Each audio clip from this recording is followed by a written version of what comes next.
ಕರ್ತನಲ್ಲಿ ಪ್ರೀತಿಯ ಆಸರ್ ಟಿವಿ ವೀಕ್ಷಕರೆಲ್ಲರಿಗೂ ಅಮೋಘ ಚರಿತ್ರೆ ಈ ಕಾರ್ಯಕ್ರಮಕ್ಕೆ ನಿಮ್ಮನ್ನು ಆತ್ಮೀಯವಾಗಿ ಸ್ವಾಗತಿಸ್ತೇವೆ. ಪ್ರಿಯ ವೀಕ್ಷಕರೇ, ಈ ಸಂಚಿಕೆ ಈ ಒಂದು ಕಾರ್ಯಕ್ರಮದ ಮೂಲಕವಾಗಿ ಯೇಸು ಕ್ರಿಸ್ತನ ಜೀವನ ಚರಿತ್ರೆಯನ್ನು ನಾವು ಕಲಿತಾ ಇದ್ದೇವೆ. ಈಗಾಗಲೇ ಅನೇಕ ಆತನ ಹುಟ್ಟಿನಿಂದ ಹಿಡಿದು ಇಲ್ಲಿವರೆಗೆ ಯೇಸು ಕ್ರಿಸ್ತನ ಶ್ರಮ ಜೀವಿತದ ಹೊರಗೆ ನಾವು ಕಲಿತಾ ಇದ್ದೇವೆ, ಕಲಿತುಕೊಂಡಿದ್ದೇವೆ.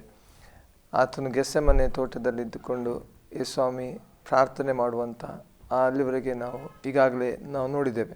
ಇವತ್ತು ಕೂಡ ಈ ಭಾಗವನ್ನು ಮುಂದುವರಿಸಲಿಕ್ಕೆ ನಮ್ಮ ಮಧ್ಯದಲ್ಲಿ ಬೆಂಗಳೂರಲ್ಲಿ ಸೇವೆ ಮಾಡುವಂಥ ದೇವ ಸೇವಕರಿದ್ದಾರೆ. ಕಳೆದ ಸಂಚಿಕೆಯಲ್ಲಿ ನಾವು ಆತನ ಈ ಪಾತ್ರೆ ನನ್ನನ್ನು ತೊಲಗಿಸು ಎಂಬಂಥ ಒಂದು ವಿಷಯದಲ್ಲಿ ಅಲ್ಲೇ ಒಂದು ಕುತೂಹಲವಾಗಿ ನಿಲ್ಲಿಸಿದೆವು. ಇವತ್ತು ಅದನ್ನು ಏನು ಪಾತ್ರೆ ಎಂಬುದಾಗಿ ನಾವು ಕಲೀಲಿಕ್ಕಿದ್ದೇವೆ. ನಮ್ಮದಲ್ಲಿ ದೇವಸೇವಕರಿದ್ದಾರೆ. ಅವ್ರನ್ನ ಯೇಸು ಕ್ರಿಸ್ತನ ನಾಮದಲ್ಲಿ ನಾವು ಸ್ವಾಗತಿಸೋಣ. ಪಾಸ್ಟರ್ ಸಜ್ಜಿ ವರ್ಗೀಸ್ ಅವರಿಗೆ ಆಸಕ್ತಿವಾದ ವಂದನೆಗಳು. Pastor praise the lord.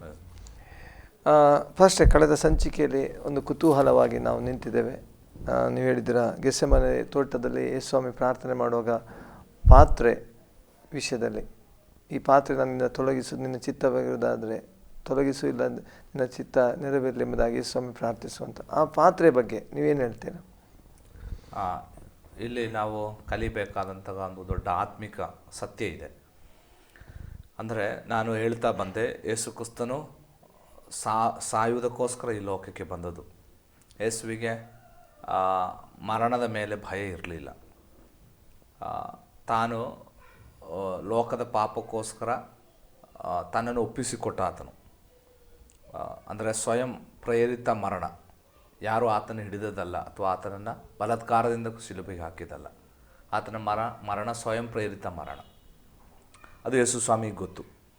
ಆದರೆ ಗೆತ್ಸೆಮನೆಗೆ ಸ್ವಾಮಿಯ ಅಂತ್ಯ ಸಮಯದಲ್ಲಿ ಬಂದಾಗ ಕಣ್ಣೀರಿನೊಡನೆ ತನ್ನ ಬೆವರು ರಕ್ತವಾಗುವ ಹಾಗೆ ಬಲವಾದ ಕಣ್ಣೀರಿನೊಡನೆ ಆತನು ಪ್ರಾರ್ಥನೆ ಮಾಡಿದ್ದು ಒಂದು ಸಂಗತಿಗಾಗಿ, ಸಾಧ್ಯವಾದರೆ ಈ ಪಾತ್ರೆ ನನ್ನಿಂದ ತೊಲಗಿಸು. ಆಮೇಲೆ ಹೇಳ್ತಿದ್ದಾನೆ, ಹೇಗೂ ನನ್ನ ಚಿತ್ತವಲ್ಲ ನಿನ್ನ ಚಿತ್ತ ನೆರವೇರಲಿ ಎಂಬುದಾಗಿ. ಇಲ್ಲಿ ಪಾತ್ರೆ ಎಂಬುವಂಥದ್ದು ತಂದೆ ಹಾಗೂ ಮಗನ ಸಂಬಂಧವನ್ನು ಸೂಚಿಸ್ತದೆ. ಅಂದರೆ ಅನಾದಿ ಕಾಲ ನಿತ್ಯತೆಯಿಂದ ಭವಿಷ್ಯತ್ ಕಾಲ ನಿತ್ಯತೆಯ ತನಕ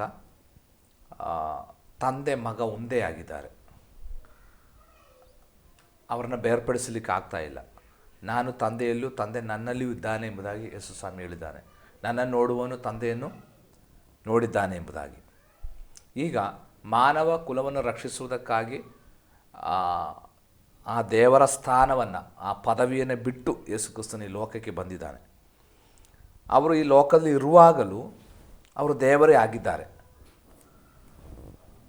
ಆದರೆ ದೇವರ ಸ್ಥಾನ ಆತನು ತೆಗೆದುಕೊಂಡಿಲ್ಲ. ಅಂದರೆ ಪದವಿಗಳನ್ನು ಆತನು ಉಪಯೋಗಿಸಿಲ್ಲಲ್ಲ ಅಷ್ಟೇ. ಅದೇ ಫಿಲಿಪ್ಪಿಯ ಪತ್ರಿಕೆ 2:5 ಓದ್ತೇವೆ, ಆತನು ತನ್ನನ್ನು ಬರಿದು ಮಾಡಿಕೊಂಡನು ಅಂತ.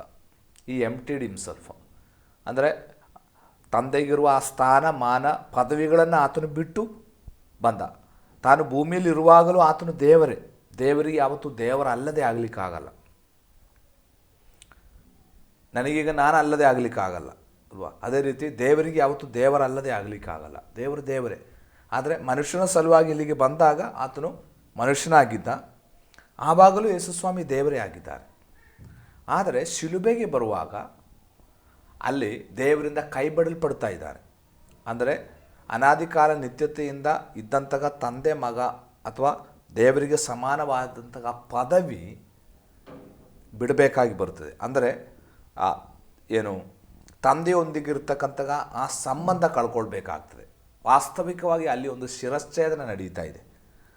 ಅಂದರೆ ತಾನು ಬೇರ್ಪಡುವಂತಹ ಒಂದು ಅನುಭವ, ತಂದೆಯಿಂದ ತಾನು ಬೇರ್ಪಡುವಂತಹ ಅನುಭವ. ಅಂದರೆ 3 ಗಂಟೆಗಳ ಕಾಲ ಅದು ಶಿಲುಬೆಯಲ್ಲಿ ನಡೀತಾ ಇದೆ. ಅದಕ್ಕೆ ಸ್ವಾಮಿ ಶಿಲುಬೆಯಲ್ಲಿ ನನ್ನ ದೇವರು ಯಾಕೆ ಕೈ ಬಿಟ್ಟು ಎಂಬುದಾಗಿ ಹೇಳುವಂಥದ್ದು. ಹೌದು, ಯಾಕಂದರೆ ಯೇಸು ಸ್ವಾಮಿ ಈ ಭೂಮಿಯಲ್ಲಿ ಇರುವಷ್ಟು ಕಾಲ ಯಾವತ್ತೂ ತಂದೆಯನ್ನು ದೇವರೇ ಅಂತ ಕರೆದಿಲ್ಲ. ಪ್ರಾರ್ಥನೆ ಮಾಡುವಾಗಲೆಲ್ಲ ಯೇಸು ಸ್ವಾಮಿ ನನ್ನ ತಂದೆ ಎಂಬುದಾಗಿ ಮಾತ್ರ ಕರೀತಾ ಇದ್ದ, ತಂದೆ ಮಗನ ಸಂಬಂಧ. ಆದರೆ ಶಿಲುಬೆಯಲ್ಲಿ ಮಾತ್ರ ಯೇಸು ಕ್ರಿಸ್ತನು ಪ್ರಾರ್ಥನೆ ಮಾಡಿದ್ದು, ನನ್ನ ದೇವರೇ ಯಾಕೆ ನನ್ನನ್ನು ಕೈ ಬಿಟ್ಟಿದೆ ಎಂಬುದಾಗಿ. ಅಂದರೆ ಆ ಶಿಲುಬೆಯ 3 ಗಂಟೆ 12 ಗಂಟೆಯಿಂದ 3 ಗಂಟೆ ತನಕ ಇರತಕ್ಕಂಥ ಆ 3 ಅವರ್ಸ್ ಏನಿದೆ, ಆ ಟೈಮಿನಲ್ಲಿ ತಂದೆ ಮಗನನ್ನು ಕೈ ಬಿಟ್ಟಂತಹ ಸಮಯವಾಗಿತ್ತು.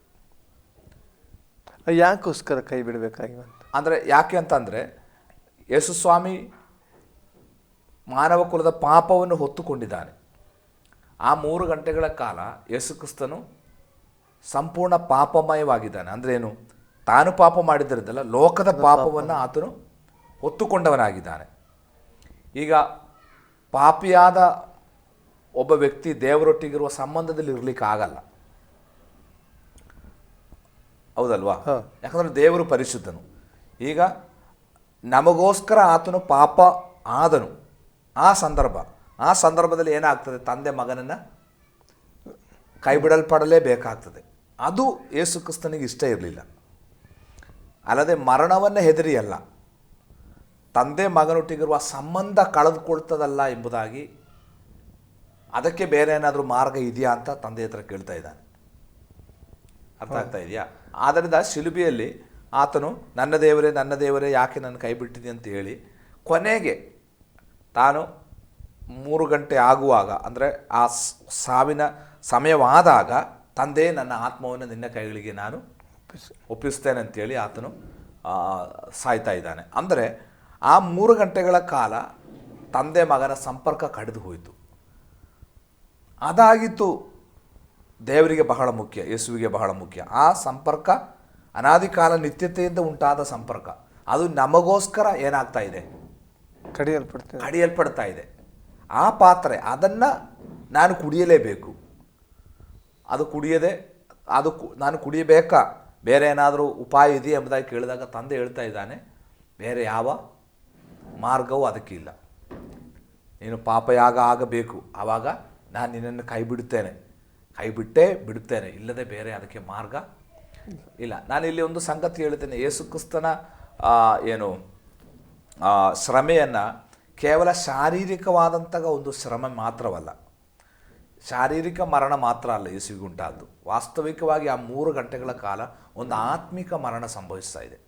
ಅಂದರೆ ದೇವರನ್ನು ಅಗಲುವುದೇ ಆತ್ಮಿಕ ಮರಣ ಅಂದರೆ ತಂದೆಯಿಂದ ಕೈ ಬಿಡಲ್ಪಟ್ಟ ಅವನು ಅಲ್ವಾ? ತಂದೆಯ ಸಾನ್ನಿಧ್ಯದಿಂದ ಆತನು ಬಿಡುಗಡೆ ಹೊಂದಿದಾಗಲೇ ನರಕ ಆಯಿತು ಅಲ್ವಾ? ದೇವರ ಸಾನ್ನಿಧ್ಯ ಇಲ್ಲದ ಸ್ಥಳವೇ ನರಕ ಅಂತ ಅಲ್ವಾ?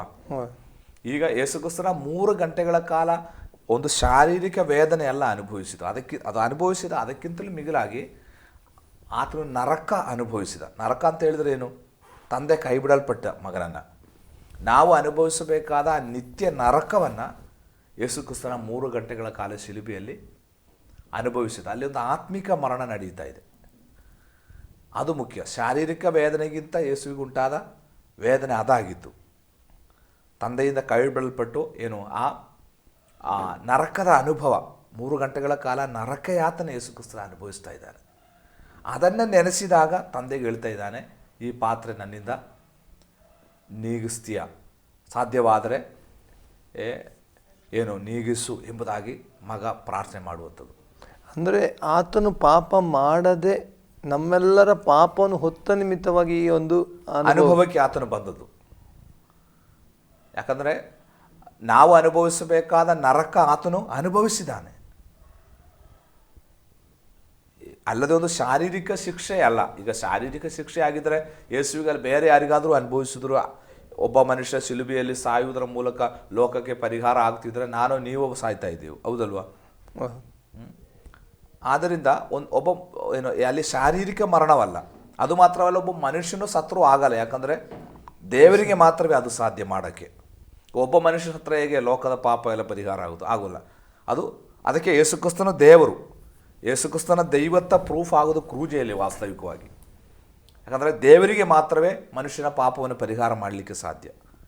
ದೇವರಿಗೆ ಮಾತ್ರವೇ ಎಲ್ಲ ಮನುಷ್ಯನ ಪಾಪವನ್ನು ಪರಿಹಾರ ಮಾಡಲಿಕ್ಕೂ ಸಾಧ್ಯ. ಆದ್ದರಿಂದ ಯೇಸುಕ್ರಿಸ್ತನು ಸಂಪೂರ್ಣ ದೇವರೇ ಆಗಿದ್ದಾನೆ.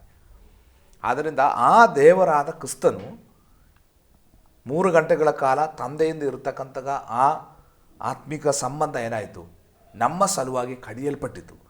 ಆತನು ಪಾಪವಾಗಿ ಮಾರ್ಪಟ್ಟು ಆತನು ಆ ಪಾಪದ ಶಿಕ್ಷೆಯನ್ನು, ನರಕವನ್ನು 3 ಗಂಟೆಗಳ ಕಾಲ ಅನುಭವಿಸ್ತಾ ಇದ್ದಾನೆ. ಆ ದೇವರ ಸಾನ್ನಿಧ್ಯದಿಂದ ಏನಾಯಿತು? ಆತನು ವಿಚ್ಛೇದಿಸಲ್ಪಟ್ಟು, ಆ ಸಾನ್ನಿಧ್ಯ, ಆ ಸಂಬಂಧ ವಿಚ್ಛೇದಿಸಲ್ಪಟ್ಟಿತು. ಅದು ದೇವರಿಗೆ ಇಷ್ಟ ಇರಲಿಲ್ಲ. ಆದ್ದರಿಂದ ಅಷ್ಟು ನಮಗೋಸ್ಕರ ನಮ್ಮ ಸಲುವಾಗಿ ಕರ್ತನ ಅದನ್ನು ಅನುಭವಿಸಿತು. ಅದರಿಂದ ಒಂದು ಶಾರೀರಿಕ ವೇದನೆಗಿಂತ ಅಲ್ಲಿ ದೊಡ್ಡದೊಂದು ಆತ್ಮಿಕ ವೇದನೆ, ಅದು ನಾವು ಅರ್ಥ ಮಾಡಿಕೊಳ್ಬೇಕು. ಅಂದರೆ ನಾವು ಪಾಪ ಮಾಡುವಾಗಲೂ ಇದೇ ಸಂಭವಿಸುವಂಥದ್ದು. ನಮಗೆ ಆ ದೇವರಿಂದ ಏನಾಗ್ತದೆ, ಸಾನ್ನಿಧ್ಯ ಏನಾಗ್ತದೆ, ನಷ್ಟವಾಗ್ತದೆ. ಪ್ರತಿ ಮನುಷ್ಯನು ಪಾಪ ಮಾಡುವಾಗ ದೇವರಿಂದಿರುವ ಸಂಬಂಧ ಕಳೆದುಕೊಳ್ತಾನೆ. ಅದಕ್ಕೆ ಪಾಪವನ್ನು ನಾವು ಬಹಳ ಸರಳವಾಗಿ ಕಾಣಬಾರ್ದು, ಪಾಪವನ್ನು ಬಹಳ ಗಂಭೀರವಾಗಿ ನಾವು ಕಾಣಬೇಕು ಅಂತ ಹೇಳ್ತಾ ಇರುವಂಥದ್ದು. ಪಾಪ ಮಾಡುವಾಗಲೇ ದೇವರ ಮಹಿಮೆ ನಮ್ಮಿಂದ ಹಾಳಾಗುವಂಥದ್ದು. ಅದರಿಂದ ಪಾಪ ಮಾಡದೆ ಜೀವಿಸುವುದಕ್ಕಾಗಿ ನಾವು ಪ್ರಯತ್ನ ಪಡಬೇಕು. ಆದರೆ ಮಾತ್ರವೇ ದೇವರ ಸಂಬಂಧದಲ್ಲಿ ನಮಗೆ ಮುಂದುವರಿಲಿಕ್ಕೆ ಸಾಧ್ಯ. ನಮ್ಮ ಸಲುವಾಗಿ ಕುಮಾರನಾದ ಕ್ರಿಸ್ತನು ಪಾಪಯಾಗವಾಗಿ ಮಾರ್ಪಟ್ಟ, ಮತ್ತು ಪಾಪಿಯಾಗಿ ಮಾರ್ಪಟ್ಟ. ಅದು ಆ ಗತ್ಸಮನೆಯಲ್ಲಿ ಆತನು ಪ್ರಾರ್ಥನೆ ಮಾಡುವಂಥದ್ದು. ಅಂದರೆ ತಾನು ಅನುಭವಿಸಲಿಕ್ಕಿರುವ ಆ ನರಕಯಾತನೆ ಅನುಭವಿಸುವ ವೇದನೆ ಅಲ್ಲ, ತಂದೆಯಿಂದ ತಾನು ಸಂಪರ್ಕ ಕಡಿದು ಹೋಗ್ತಾ ಇದ್ದ ಅದನ್ನು ನೆನೆಸುವಾಗ ಮಗ ಹೇಳ್ತಾ ಇದ್ದಾನೆ, ಸಾಧ್ಯವಾದರೆ ಈ ಪಾತ್ರೆಯನ್ನು ನನ್ನಿಂದ ತೊಲಗಿಸಿ ಎಂಬುದಾಗಿ. ಖಂಡಿತ ಅಷ್ಟೇ. ಆ ಒಂದು ವೇದನೆ ಇವತ್ತು ನಮ್ಮ ಪಾಪಗಳನ್ನು ಆತನು ಹೊತ್ತುಕೊಂಡ ನಿಮಿತ್ತವಾಗಿ ಆ ಒಂದು 3 ಗಂಟೆಯ ಅಗಲುವಿಕೆ ಆತನಿಗೆ ಎಷ್ಟು ವೇದನೆ ತರಬೇಕಾದ್ರೆ, ಇವತ್ತು ನಾವು ಲೋಕಗಳಲ್ಲಿರುವಂಥ ಮನುಷ್ಯರು ಎಷ್ಟೋ ವರ್ಷಗಳಿಂದ, ಆದರೆ ಕ್ರಿಸ್ತನ ಆ ಒಂದು ತ್ಯಾಗದಿಂದ ನಾವು ಆ ಅನ್ಯೋನ್ಯತೆಗೆ ಸೇರಲಿಕ್ಕೆ ಸಾಧ್ಯವಾಯಿತು ಅಲ್ಲವ? ಹೌದು. ಅದಕ್ಕೆ ನಾವು ಕ್ರೈಸ್ತರಾದವರಿಗೆ ನನಗೆ ಹೇಳಲಿಕ್ಕಿರುವಂಥದ್ದು, ನಮ್ಮನ್ನು ದೇವರ ಮಕ್ಕಳಾಗಿ ಮಾಡಲಿಕ್ಕೆ ಕ್ರಿಸ್ತನು ಅನುಭವಿಸಿದ ತ್ಯಾಗ ನಮಗೆ ವಿವರಣೆ ಮಾಡಲಿಕ್ಕೆ ಆಗದಷ್ಟು ದೊಡ್ಡದು. ಅದಕ್ಕೆ ಕೊಟ್ಟಂಥ ಬೆಲೆ ಬಹಳ ದೊಡ್ಡದು. ಆದ್ದರಿಂದ ಅದಕ್ಕೆ ಪೌಲ ಹೇಳೋದು, ಇಷ್ಟು ವಿಶೇಷವಾದ ರಕ್ಷಣೆ ಇಬ್ರಿಯ ಪತ್ರಿಕೆ 2ರಲ್ಲಿ. ಅಂದರೆ ಇದು ಸಾಧಾರಣ ರಕ್ಷಣೆಯಲ್ಲ, ಇದನ್ನು ನಮಗೆ ಬೆಲೆ ಕೊಟ್ಟು ಕೊಂಡುಕೊಳ್ಳಿಕ್ಕಾಗಲ್ಲ. ಇದರ ಬೆಲೆ ಆ ಮಗನ ಬೆಲೆ, ತನ್ನ ಏಕಮಾತ್ರ ಪುತ್ರನ ಬೆಲೆ ಇದಕ್ಕೆ. ಅದು ನಮಗೆ ಕೊಟ್ಟು ಕೊಂಡುಕೊಳ್ಳೋಕ್ಕಾಗಲ್ಲ. ಆದ್ದರಿಂದ ದೇವರು ಇದನ್ನು ಸೌಜನ್ಯವಾಗಿ ನಮಗೆ ಕೊಟ್ಟ, ನಮಗೆ ಕೊಂಡುಕೊಳ್ಳೋಕ್ಕಾಗದಿರೋದ್ರಿಂದ. ಸೌಜನ್ಯವಾಗಿ ನಮಗೆ ಏನಾದರೂ ಕೊಡಲ್ಪಡುವಾಗ ನಮಗೆ ಅದರ ಬೆಲೆ ಗೊತ್ತಾಗಲ್ಲ. ಆದರೆ ಇದಕ್ಕೆ ಮಗನು ತತ್ತ ಬೆಲೆ ಬಹಳ ದೊಡ್ಡದು. ಇದನ್ನು ನಾವು ಸರಿಯಾಗಿ ಅರ್ಥ ಮಾಡಿಕೊಂಡ್ರೆ ನಾವು ಪಾಪ ಮಾಡೋಕ್ಕೆ ಹೋಗಲ್ಲ. ಖಂಡಿತ. ಆತನು ಅನುಭವಿಸಿದ ಯಾತನೆ ಅಷ್ಟು ದೊಡ್ಡದು. ಅಂದರೆ ನನ್ನನ್ನು ನಿಮ್ಮನ್ನು ಗೆಲ್ಲುವುದಕ್ಕಾಗಿ ತಂದೆಯೊಂದಿರುವ ಸಂಪರ್ಕವನ್ನೇ ಮಗ ಕಡಿದು ಹಾಕಿದ. ಅದು ಅನಾದಿಯಿಂದ ಇದ್ದಂತಹ ಸಂಪರ್ಕ. ಅಂದರೆ ಅವರಿಬ್ಬರು ಒಂದೇ, ಇನ್ನು ಭವಿಷ್ಯತ್ ಕಾಲದಲ್ಲೂ ಅವರು ಒಂದೇ. ಆದರೆ ಕಡಿತ ಎಲ್ಲಿ ಸಂಭವಿಸಾಯಿತು?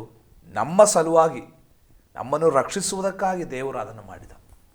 ಅದು ನೆನೆಸಿದಾಗ ಮಗ ಪ್ರಾಣವೇದನೆ, ಪ್ರಾಣ ಸಂಕಟಪಟ್ಟದ್ದು. ಸಾಧ್ಯವಾದರೆ ಈ ಪಾತ್ರೆ ನನ್ನಿಂದ ತೊಲಗಿಸು ಎಂಬುದಾಗಿ. ಅಷ್ಟು ತ್ಯಾಗ ನಮಗೋಸ್ಕರ ಯೇಸು ಕ್ರಿಸ್ತನು ಮಾಡಿದ್ದು. ಅದರಿಂದ ನಾವು ಯಾವತ್ತೂ ಏನು ಮಾಡಬಾರ್ದು, ಪಾಪ ಮಾಡಲಿಕ್ಕೆ ಹೋಗಬಾರ್ದು. ಪಾಪವನ್ನು ಸರಳವಾಗಿ ನಾವು ಅನಿಸ್ಕೊಳ್ಬಾರ್ದು. ಪಾಪ ಮಾಡಿದರೆ ದೇವರ ಸಾನ್ನಿಧ್ಯ ನಮ್ಮಿಂದ ನಷ್ಟ ಆಗ್ತದೆ. ಅದನ್ನು ನಾವು ಭಾಳ ಸೀರಿಯಸ್ ಆಗಿ ಯಾವಾಗಲೂ ಕಂಡುಕೊಳ್ಬೇಕಾದಂಥ ಒಂದು ಸಂಗತಿ. ಇವತ್ತು ಉಚಿತವಾಗಿ ರಕ್ಷಣೆ ಕೊಡಲ್ಪಟ್ಟಿದೆ, ಆದರೆ ಅದರ ಬೆಲೆಯನ್ನು ಯೇಸು ಸ್ವಾಮಿ ತನ್ನ ರಕ್ತ ತನ್ನನ್ನೇ ಕೊಟ್ಟಿದ್ದಾನಲ್ಲ. ಹೌದು ಹೌದು. ಅದೇ ನಾನು ಹೇಳಿದಲ್ಲ, ಅದಕ್ಕೆ ಬೆಲೆ ಏನು ಕಂಪೇರಿಟಿವ್ ಮಾಡಲಿಕ್ಕೆ ಆಗೋದಿಲ್ಲ. ಅದಕ್ಕೆ ಒಂದು ಈಕ್ವಲ್ ಇಡಲಿಕ್ಕೆ, ಬೆಲೆ ಕಟ್ಟಲಿಕ್ಕೆ ನಮಗೆ ಆಗಲ್ಲ. ಅಷ್ಟು ದೊಡ್ಡ ತ್ಯಾಗ ಯೇಸು ಸ್ವಾಮಿ ನಮಗೋಸ್ಕರ ಮಾಡಿದ್ದು. ಇಡೀ ಮಾನವ ಕುಲ ಅನುಭವಿಸಬೇಕಾದ ನರಕ ಅಂತಂದರೆ ಇಟರ್ನಲ್, ಅದು ನಿತ್ಯವಾದ ನರಕ. ಅದನ್ನು ಏನು ಮಾಡಿದೆ ಯೇಸು ಸ್ವಾಮಿ 3 ಗಂಟೆಯಲ್ಲಿ ಅನುಭವಿಸಿದ. ನರಕ ಅಂದರೆ ದೇವರಿಲ್ಲದ ಸ್ಥಳ, ದೇವರ ಸಾನ್ನಿಧ್ಯವಿಲ್ಲದ ಸ್ಥಳ, ಅದೇ ನರಕ. ಯೇಸು ಸ್ವಾಮಿ ನರಕ ಅನುಭವಿಸುವಂತೆ ಅಂದರೆ ತಂದೆಯ ಸಾನ್ನಿಧ್ಯವಿಲ್ಲದ ಆ ಅನುಭವಕ್ಕೆ ಆತನ ಇಳಿದ. ಅದೇ ನರಕ ಯಾತನೆ ಆತನ ಅನುಭವಿಸಿತು. ನಾವು ನಿತ್ಯ ಯುಗಗಳು ಅನುಭವಿಸಬೇಕಾದನ್ನು ಯೇಸು ಕ್ರಿಸ್ತನು ನಮಗೋಸ್ಕರ ಆ 3 ಗಂಟೆಗಳ ಕಾಲ ಅನುಭವಿಸಿದ.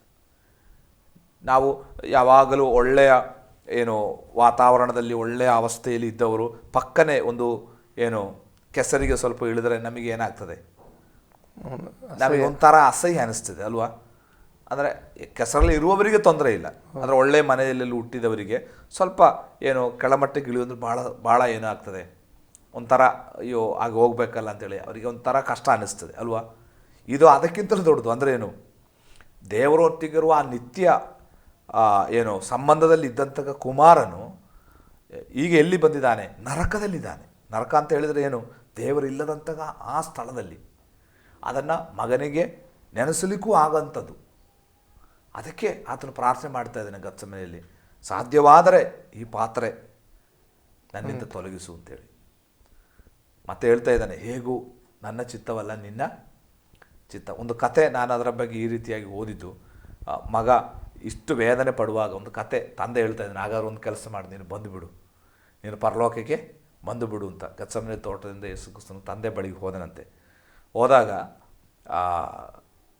ತಂದೆ ತೋರಿಸಿದ್ರಂತೆ ಮಗನನ್ನು, ನೋಡು ಇಷ್ಟು ಲೋಕದಲ್ಲಿರುವ ಕೋಟ್ಯಾನುಕೋಟಿ ಜನರು ನರಕದಲ್ಲಿ ಅವರು ಯಾತನೆ ಪಡ್ತಾ ಇದ್ದಾರೆ ಎಂಬುದಾಗಿ. ಆವಾಗ ಮಗ ಹೇಳಿದ್ರಂತೆ, ಇದಕ್ಕೆ ಪರಿಹಾರ ಇಲ್ವಾ? ಪರಿಹಾರ ಒಂದೇ, ನೀನು ಅವರಿಗೋಸ್ಕರ ಯಜ್ಞಾರ್ಪಿತನಾಗಬೇಕು, ಇಲ್ಲದಿದ್ದರೆ ಅದಕ್ಕೆ ಬೇರೆ ಪರಿಹಾರ ಇಲ್ಲ.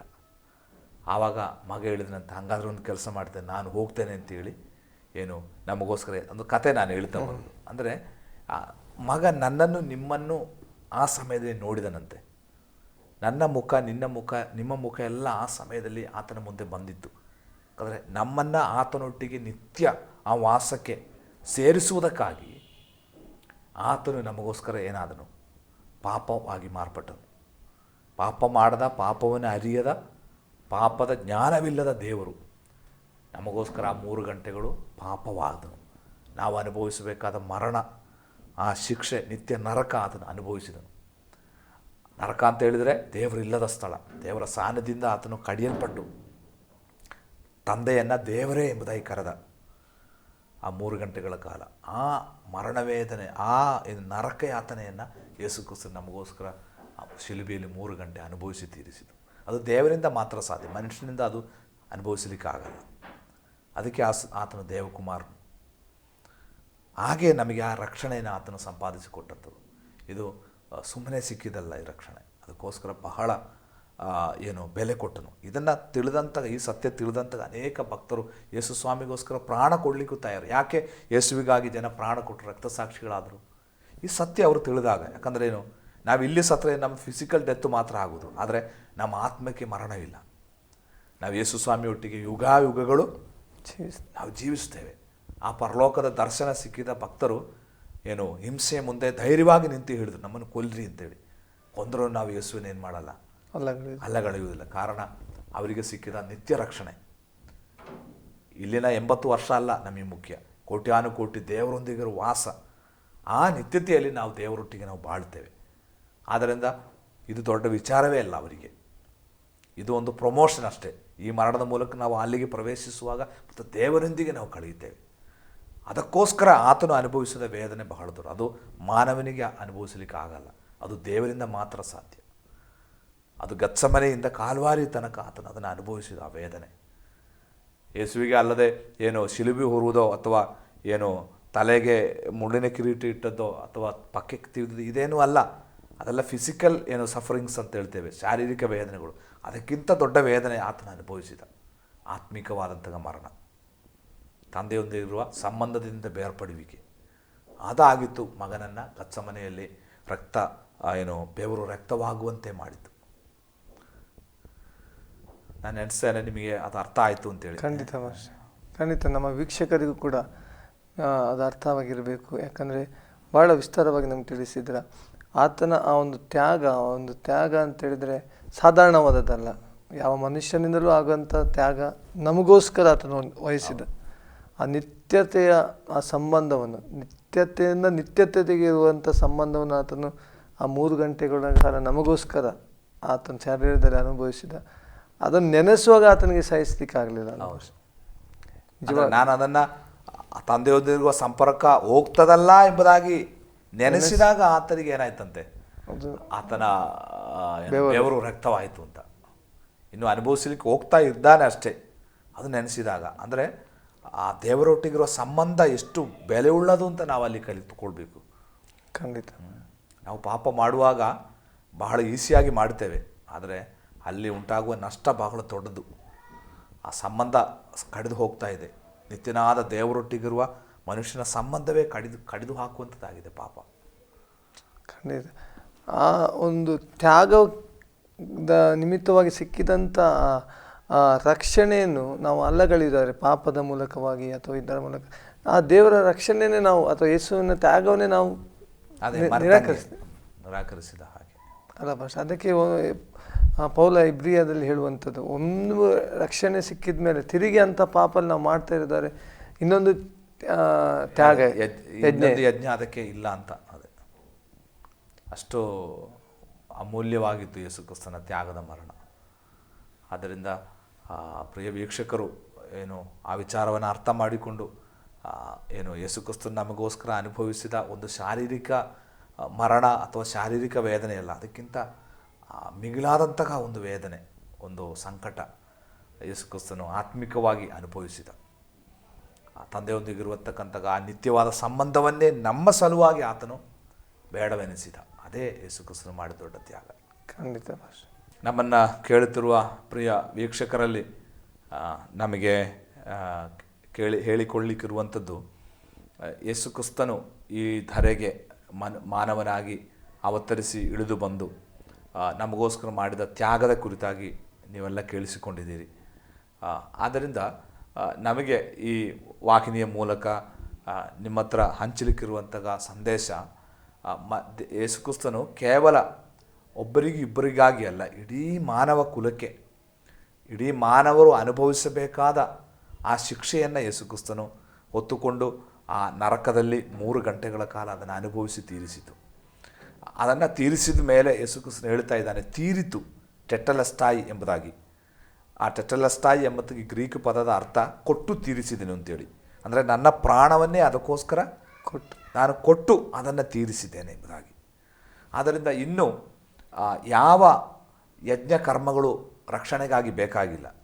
ಮಾಡಬೇಕಾದನ್ನೆಲ್ಲ ಯೇಸು ಕ್ರಿಸ್ತನ ಶಿಲುಬೆಯಲ್ಲಿ ಮಾಡಿ ಮುಗಿಸಿ ಆಯಿತು. ಅದರಿಂದ ಇನ್ನು ನಾವು ರಕ್ಷಣೆ ಹೊಂದಲಿಕ್ಕೆ, ಮೋಕ್ಷ ಪ್ರಾಪ್ತಿಗಾಗಿ ಯಾವ ಕರ್ಮಗಳನ್ನು ಮಾಡಬೇಕಾಗಿಲ್ಲ. ಯಾಕಂದರೆ ಹಳೆಯ ಕಾಲದಿಂದ, ಪುರಾತನ ಕಾಲದಿಂದ ಮನುಷ್ಯನು ಏನು ರಕ್ತಧಾರೆಯಿಂದ ಪಾಪ ಪರಿಹಾರ ಎಂಬ ಆ ಸಿದ್ಧಾಂತದಲ್ಲಿ ಅಥವಾ ಆ ತತ್ವದಲ್ಲಿ ಮೃಗಗಳನ್ನು, ಪಕ್ಷಿಗಳನ್ನು ಏನು ಬಲಿಯಾಗಿ ಕೊಟ್ಟು ಮನುಷ್ಯನ ಪಾಪವನ್ನು ತೊಳೆದುಕೊಳ್ತಾ ಇದ್ದರು.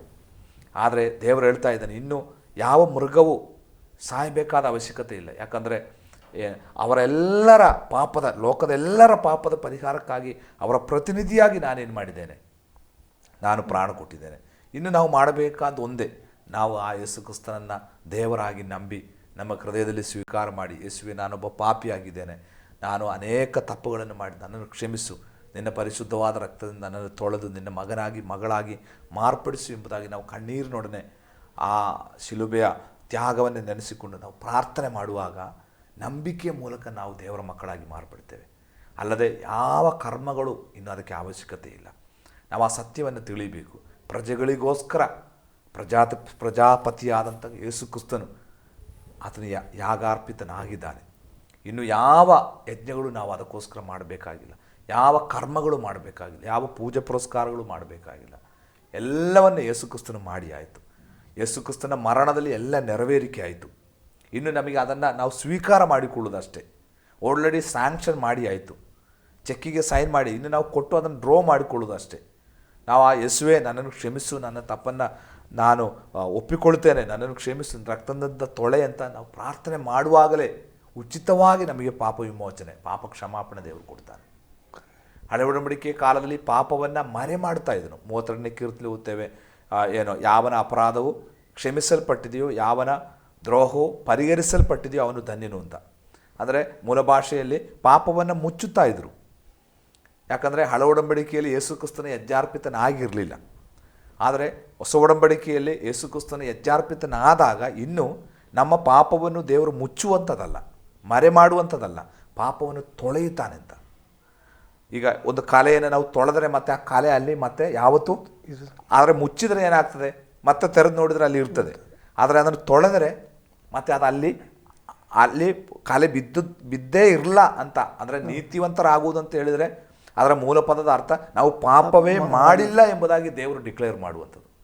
ಅದು ಯೇಸು ಕ್ರಿಸ್ತನ ರಕ್ತದಿಂದ ನಮಗುಂಟಾದ ಅತಿ ದೊಡ್ಡ ಆಶೀರ್ವಾದ. ನಾವು ಎಷ್ಟೇ ಪಾಪ ಮಾಡಿದವರಾಗಿರಲಿ, ಯೇಸು ಕ್ರಿಸ್ತನ ರಕ್ತದಿಂದ ನನ್ನನ್ನು ತೊಳೆ ಅಂತೇಳಿ ನಾವು ಆ ರಕ್ತವನ್ನು ಆಶ್ರಯಿಸಿ ಪ್ರಾರ್ಥನೆ ಮಾಡುವಾಗ ಆತನು ನಮ್ಮ ಪಾಪವನ್ನು ಸಂಪೂರ್ಣವಾಗಿ ಏನು ಮಾಡ್ತಾನೆ, ಮರೆ ಮಾಡುವುದಿಲ್ಲ, ಆತನ ಅದನ್ನು ತೊಳೆದು ಹಾಕ್ತಾನೆ. ಮತ್ತು ನಾವು ಪಾಪವೇ ಮಾಡಿಲ್ಲ ಅಂತ ಡಿಕ್ಲೇರ್ ಮಾಡ್ತಾನೆ ದೇವರು. ಅಷ್ಟು ಉಚಿತಾರ್ಥವಾದಂಥ ರಕ್ಷಣೆ ದೇವರು ನಮಗೆ ಕೊಟ್ಟಿರುವಂಥದ್ದು.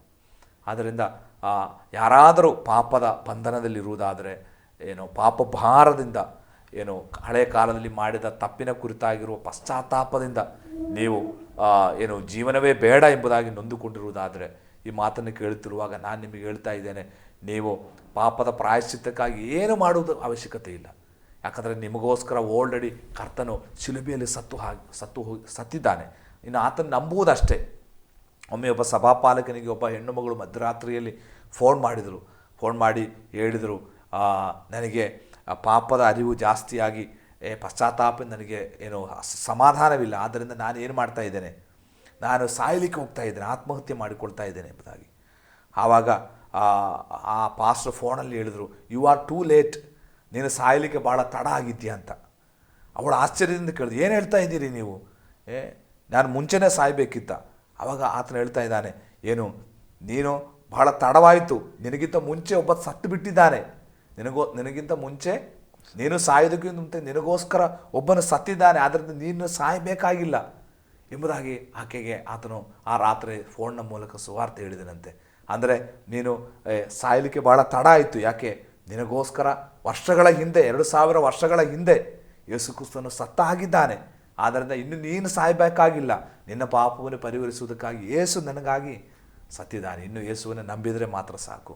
ಆಕೆ ಕಣ್ಣೀರಿನೊಡನೆ ತನ್ನ ಪಾಪವನ್ನು ಅರಿಕೆ ಮಾಡಿಕೊಂಡು ಅವಳು ದೇವರ ಮಗಳಾಗಿ ಬಿಟ್ಟರು.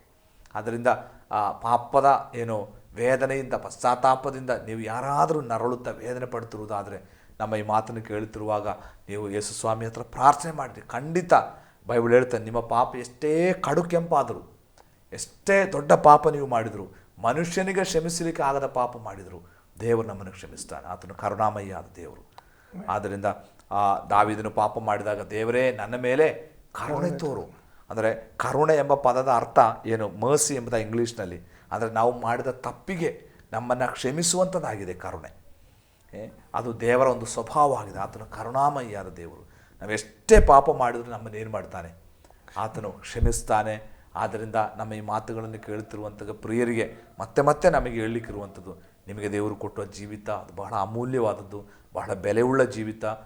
ಇಡೀ ಲೋಕಕ್ಕಿಂತ ನಿಮ್ಮ ಆತ್ಮಕ್ಕೆ ಬೆಲೆ ಇದೆ. ಆದ್ದರಿಂದ ನಿಮ್ಮ ಆ ಜೀವಿತವನ್ನು ನೀವು ಕರ್ತನಿಗಾಗಿ ಸಮರ್ಪಿಸಿಕೊಳ್ಳುವಾಗ ನಿಮ್ಮ ಜೀವಿತ ಅರ್ಥವುಳ್ಳದಾಗಿ ಮಾರ್ಪಡುತ್ತದೆ. ನಿಮ್ಮ ಜೀವಿತ ಸುಂದರವಾಗಿ ರೂಪಿಸಲಿಕ್ಕೆ ಆತನಿಂದ ಸಾಧ್ಯ.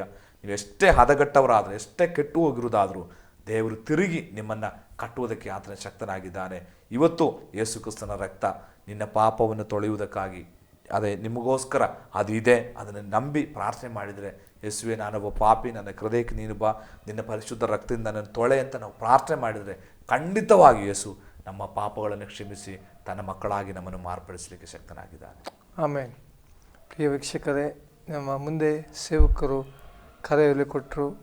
ಒಂದು ವೇಳೆ ಇವತ್ತು ನೀವು ಯೇಸು ಸ್ವಾಮಿಗೆ ಹೃದಯನ ಕೊಡೋದಾದರೆ, ಆತ ನಿತ್ಯ ನರಕದಿಂದ ನಮ್ಮನ್ನು ನಿಮ್ಮೆಲ್ಲರನ್ನು ತಪ್ಪಿಸಿ ಪರಲೋಕ ರಾಜ್ಯಕ್ಕೆ ಸೇರಿಸೋಣ. ಆತನ ತ್ಯಾಗವನ್ನು ನೆನೆಸಿ ಇವತ್ತು ನಿಮ್ಮ ಹೃದಯನ ಕೊಡ್ರಿ. ಈ ಮಾತಿನ ಮೂಲಕವಾಗಿ ಇವತ್ತಿನ ಕಾರ್ಯಕ್ರಮ ನಾವು ಮುಗಿಸ್ತೇವೆ. ನಮ್ಮ ಅದೆಲ್ಲ ಆಸರೆ ಟಿವಿಯಲ್ಲಿ ಬಂದು ಯೇಸು ಕ್ರಿಸ್ತನ ಜೀವನ ಚರಿತ್ರೆ ಕುರಿತಾಗಿ ಕಲಿಸುತ್ತಿರುವಂಥ ದೇವಸೇವಕರಿಗೆ ಆಸರೆ ಟಿವಿ ಪರವಾದಂಥ ವಂದನೆಗಳು. Pastor praise lord. ಇನ್ನೊಂದು ಸಂಚಿಕೆಯಲ್ಲಿ ಬರುವವರೆಗೆ ತಪ್ಪದೆ ವೀಕ್ಷಿಸಿ ಆಸರೆ ಟಿವಿ. ವಂದನೆಗಳು.